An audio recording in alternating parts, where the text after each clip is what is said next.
The thunderous applause echoing through the auditorium of the Morehouse School of Medicine meant Amara Nima's 5 years of relentless sacrifice had finally paid off.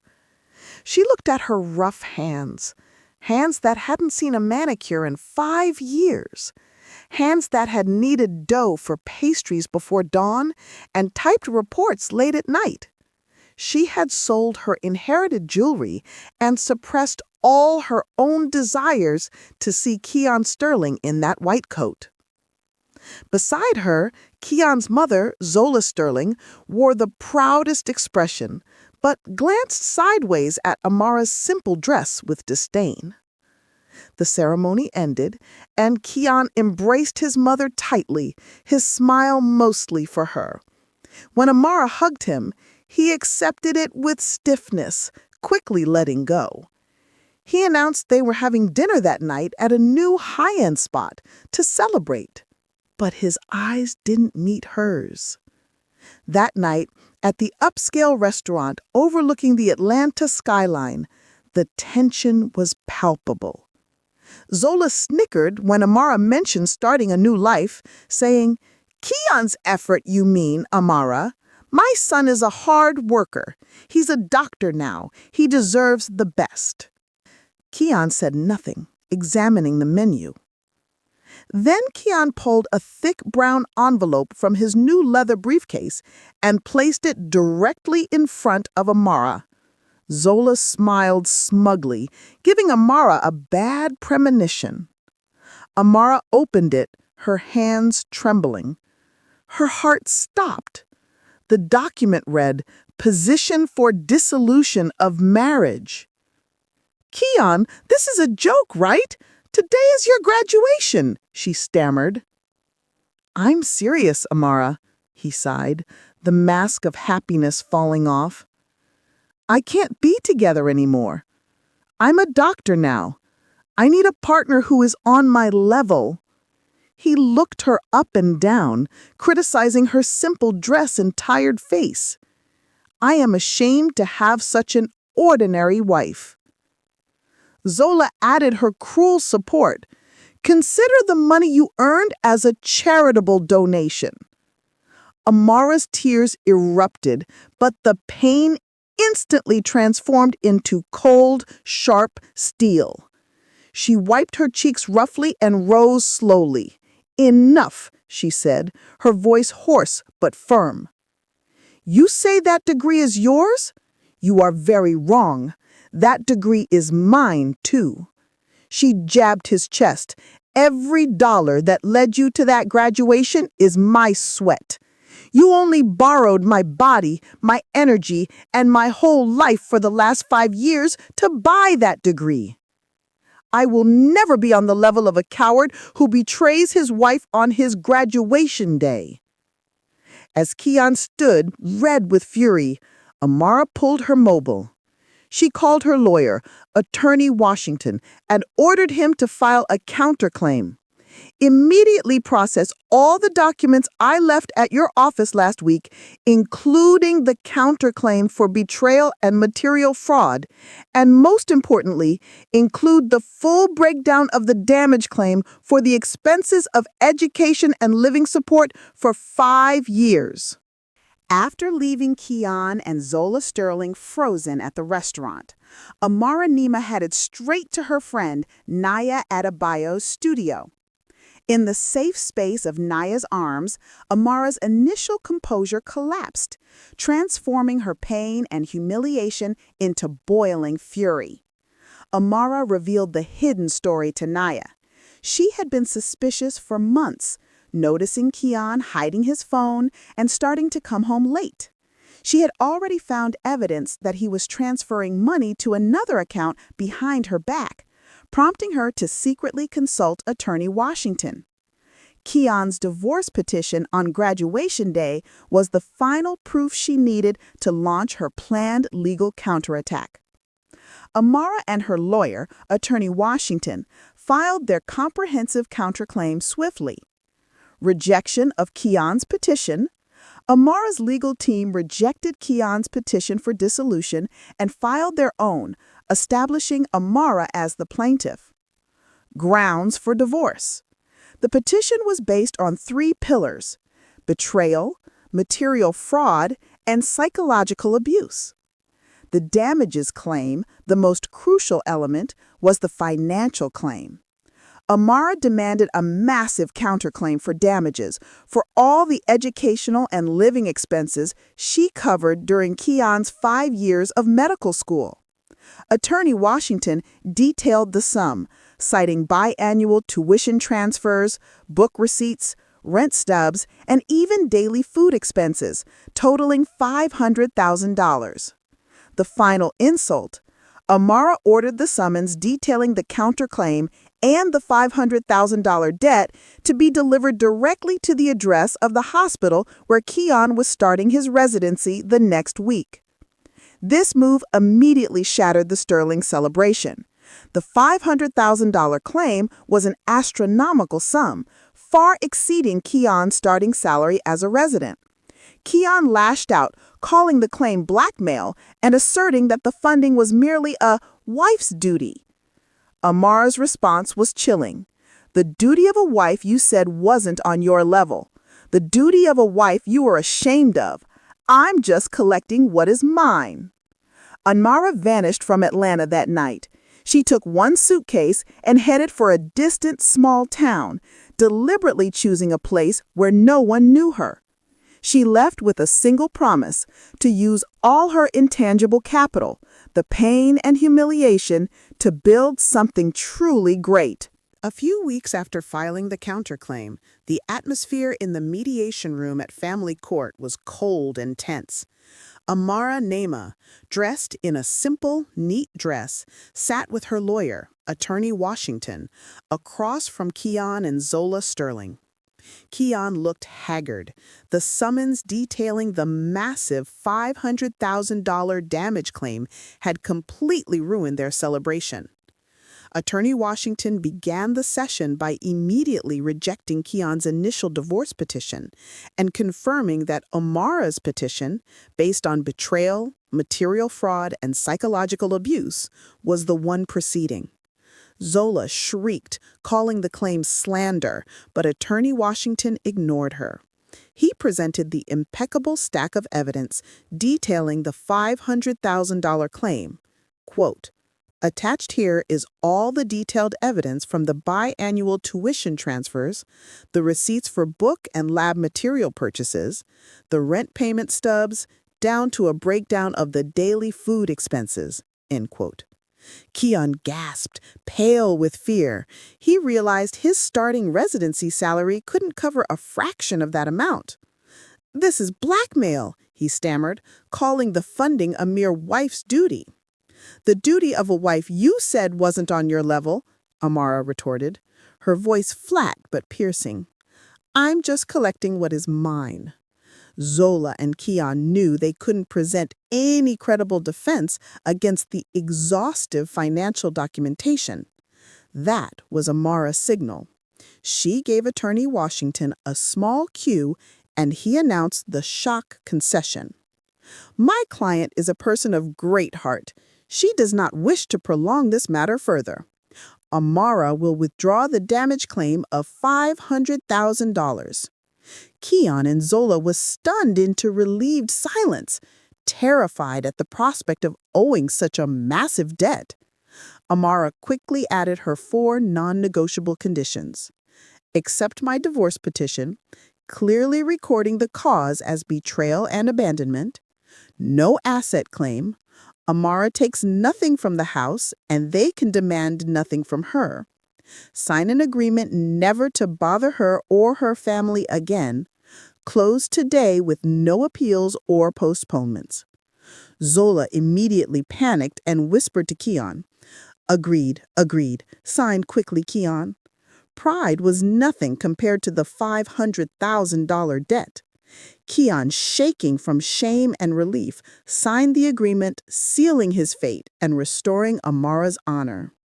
Amara left the courthouse with a light stride, leaving Keon and Zola relieved but utterly defeated. Amara vanished with a promise to herself to rebuild her life and career. 1 year had passed since the mediation, and time had flowed uncompromisingly, changing destinies. Amara Nima had vanished, disappearing from Kian and Zola Sterling's lives with a single suitcase and a promise to herself to rebuild something truly great. On the 15th floor of the most prestigious private hospital in Atlanta, Dr. Kian Sterling walked with a firm stride. He had achieved everything he wanted. His white doctor's coat was impeccable, and an expensive stethoscope hung from his neck as a status symbol. His superiors adored him, and he was entrusted with complex operations. He often told himself in front of his mirror that divorcing Amara was the best decision of his life, viewing her only as a shameful memory and a stepping stone to his current height. Kian now lived in a lavish penthouse and drove a new, black Mercedes-Benz C-Class. However, this lifestyle was an illusion maintained by debt. The mortgage was choking him, and he had juggled 5 different credit cards and loans to afford the status he wanted to project. His mother, Zola Sterling, reveled in her status as a doctor's mother, constantly lecturing Kian to find a new partner on his level because marriage is now a social investment for his career. The illusion began to crack one afternoon while Kian presided over an evaluation meeting with younger doctors. He was speaking with authority when he suddenly felt dizzy. His vision blurred for a second, and he had to grab the table to keep from stumbling. He dismissed it as a migraine, lack of sleep, and too much coffee. A few days later, while having lunch, the symptom manifested more strongly. His hand, holding the spoon, suddenly trembled slightly. He ignored it and blamed the cold air conditioning. That night, preparing for a social dinner, the symptoms reappeared with brutal intensity. The world around him seemed to tilt, his head throbbed, his vision blurred, and a loud ringing echoed in his ears. He collapsed onto the floor in a cold sweat. His doctor's mind recognized the danger, but his enormous ego refused to admit it. He medicated himself heavily, grabbed his car keys, and left with the mask of arrogance back in place. He didn't know that his perfect, high-status life was about to be destroyed by something internal, something he couldn't control. The mask of arrogance that Kian had worn for an entire year finally cracked and shattered. A few days after suffering the severe dizziness in his penthouse, the symptom reappeared in the worst place imaginable, at the operating table. He was leading a simple appendectomy, a procedure he could normally do with his eyes closed. He had scrubbed in and was about to ask for the scalpel when his hand suddenly trembled. At first subtle, the tremor turned into a severe shake within seconds. The scalpel almost slipped from his hands. "Doctor," his assistant said cautiously, perplexed. Time seemed to stand still. Kian looked at his own hand stunned. He couldn't stop it. He tried to blame the glove size, but when he tried to remove it, the tremor became even more evident. He couldn't continue. "Take over," he ordered his assistant in a strained voice, claiming sudden illness. He threw the scalpel onto the instrument tray and hastily left the operating room. He knew this was no longer fatigue. His entire career, his pride, his future depended on the firmness of that hand, and that hand had just betrayed him. Swallowing his massive ego, Kian arranged a secret after-hours meeting with the chief of neurology, Dr. Avery. Dr. Avery, whom Kian once considered old-fashioned and unstylish, performed a series of neurological tests and ordered an MRI of his brain and spinal cord. The results came back quickly, displayed on Dr. Avery's large computer screen. Dr. Avery did not mince words. Kian had several abnormal white spots on his spinal cord and optic nerve. The diagnosis was a rare, very aggressive autoimmune disease. The treatment available in the U.S. could only slow the progression, not stop or reverse the damage. Given his profession as a surgeon, they needed a radical solution, a hematopoietic stem cell transplant, HSCT, to reset his immune system, which was his only hope of holding a scalpel again. But the procedure was not available domestically for his aggressive condition. It had to be done abroad, in a place like Singapore or Germany. The estimated cost for the entire procedure, stay, and initial recovery was an astronomical $1.8 million. That figure hit Keon like an invisible hammer. His insurance only covered about $150,000. All his lavish spending, the Mercedes payments, the luxury penthouse, Zola Sterling's credit cards, meant he had nothing left. Impossible. It can't be. $1.8 million? He laughed dryly. Dr. Keon, the surgeon ace who had mocked his wife for her humble background, was now completely broke, facing a diagnosis that threatened to leave him blind and paralyzed. The devastating diagnosis of the aggressive autoimmune disease and the crippling cost of $1.8 million for the HSCT procedure left Keon and Zola Sterling trapped in a luxurious prison of debt. In his despair, Keon attempted to leverage the one thing he thought was real, his high-status social circle. Zola hysterically called her affluent friends, like Mrs. Jenkins, the bank director's wife, and Mrs. Washington, begging for help. The response was immediate and cruel: universal rejection. Her friends suddenly had urgent renovations or busy schedules and hung up, unwilling to suffer for their friends. The arrogance Keon had built became a boomerang that now prevented him from receiving help. Keon, swallowing his pride, tried contacting medical colleagues for a substantial loan, lying that he needed the money for a real estate investment opportunity. They all thought he was already rich and refused, ironically congratulating him on his success. He finally went to the hospital director, confessing his illness and begging for an emergency loan.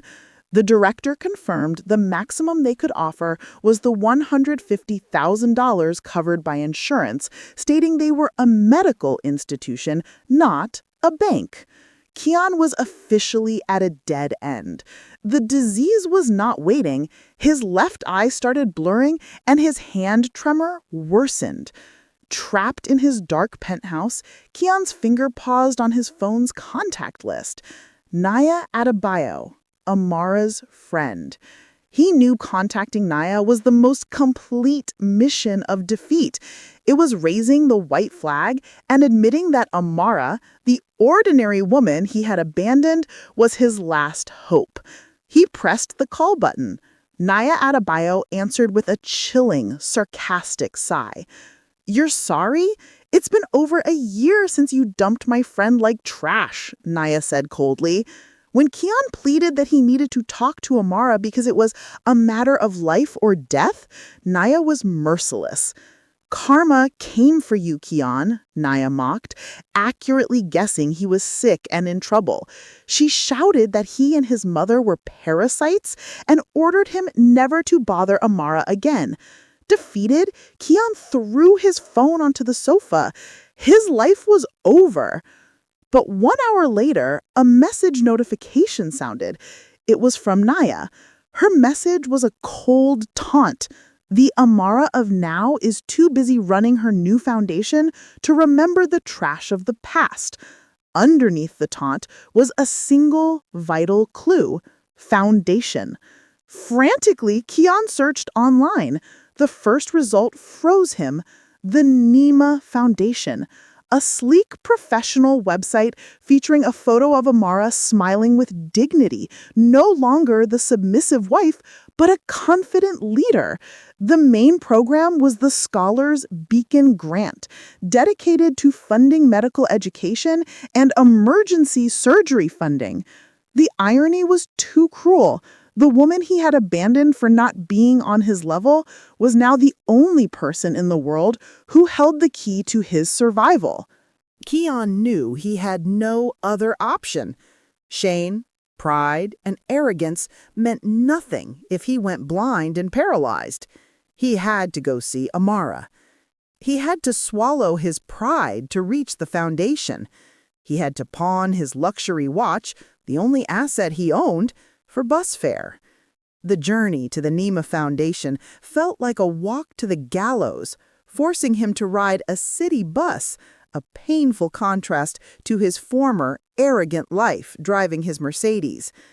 He arrived at the foundation's sleek, professional lobby. The walls were decorated with photographs of Amara shaking hands with university presidents and inaugurating clinics. No longer the submissive wife, but a dignified, confident leader. He was met by Attorney Washington, Amara's lawyer, who showed no surprise. Washington quickly led Keon to a private waiting room where Keon confessed his illness and the $1.8 million need. Washington then slid the official brochure of the Scholars Beacon Grant across the table. It is true that Miss Nema founded this organization to help people, Washington said calmly, but Mr. Sterling, this program has a procedure. Keon was ordered to return to the reception desk to pick up the application form from medical aid beneficiaries. He would need to fill it out completely, attach his official diagnosis, and, most humiliatingly, a certificate of social assistance beneficiary issued by his local social services agency. You are not here as an ex-husband seeking compassion. You are here, Mr. Sterling, as an applicant, a supplicant, like dozens of other applicants. Keon stumbled out, the application form feeling heavier than the medical verdict. Dr. Keon Sterling, whose photo once graced hospital magazines, now had to beg for a certificate of poverty at a municipal office. He returned to his penthouse and threw the application onto the marble table. His mother, Victoria Thorne, shrieked when she read the requirement. A certificate of social assistance beneficiary. She wants to humiliate us. She wants to make us beg, she cried. They were forced to take a city bus to the municipal office. Victoria, trying to hide behind large sunglasses and a face mask, and Keon, now looking like a beggar, sat in a cracked orange plastic waiting chair. Keon had to approach the window and confess in an almost inaudible voice, "I want to apply for a certificate of social assistance beneficiary." After a humiliating process, Keon received the paper. The municipal office stamp felt like a red-hot mark burning his palm. He returned to the foundation building the next morning with the thick dossier of his bankruptcy, the application, the official diagnosis, and the certificate of social assistance beneficiary. Attorney Washington appeared and said, "Miss Nema will receive you now." Keon arrived at the Nema Foundation penthouse, his appearance disheveled, but his spirit desperate. He was led to the large, glass-walled office where Amara sat, her eyes cold, calm, and sharp, no longer full of love, only calculation. "Mr. Sterling, please sit down," Amara said formally. She reviewed his dossier. The diagnosis of an aggressive and progressive autoimmune disease, need for funds of $1.8 million. The amount is correct. She then detailed his debt status, a total of $1.3 million. Very impressive. You managed to squander so much money in just 1 year. Keon collapsed, begging, "Amara, I was wrong. I was arrogant. Mr. Sterling, I am not interested in your apologies. That has no value in this business proposal." She looked at him steadily. "Your application has been approved." Keon gasped with relief, but Amara delivered the chilling, non-negotiable price. The foundation will cover the entirety of the $3.1 million investment, $1.8 million for the surgery in Singapore, and $1.3 million to pay off your mortgage, car loan, and all your consumer debt. This is not a gift or charity. It is a grant and employment contract. The foundation will seize all assets as collateral: the Sterling Heights penthouse and the Mercedes C-Class vehicle. Keon and his mother, Victoria Thorne, had until tonight to pack. Exclusive dedication. The total investment requires you to be under an exclusive dedication contract for 28 years. Remote assignment. You will be assigned to our service clinic in a small town in the Mississippi Delta, an 8-hour drive from the city. Keon signed the contract, his hand trembling violently. Eviction. 2 days later, Victoria Thorne was forcibly evicted from the penthouse and towed the Mercedes. She was taken to a small, suffocating rental apartment on the outskirts of the city, whose first 3 months of rent were paid by the foundation. Keon's new life. Keon underwent the successful surgery in Singapore, but returned to the U.S. as an asset owned by the foundation. He was assigned to the service clinic in the Mississippi Delta, where he had to treat coughs, colds, and assist with births using basic equipment. Amara's final gaze. 6 months later, Amara conducted an inspection at the clinic. She saw Keon, now tanned, his hand firm and gentle as he comforted a child. She looked at him with the gaze of a leader toward her employee. "Good work, Dr. Sterling. Keep it up. You have 27 and a half years left." Amara had won perfectly. She had not only recovered her money and taken revenge, but she had destroyed Keon's arrogant life and rebuilt it into her own version, a dedicated physician, not an arrogant husband. Did you like my story? And which city are you listening from? Let's meet in the comments. If you like the story, you can support me by sending a super thanks so I can keep bringing more stories like this. Thank you so much for your sweet support. I'm looking forward to your comments on the story. On the screen, you can see 2 new life stories that I highly recommend. There's so much more on my channel. Don't forget to subscribe. See you in the next life story. With love and respect.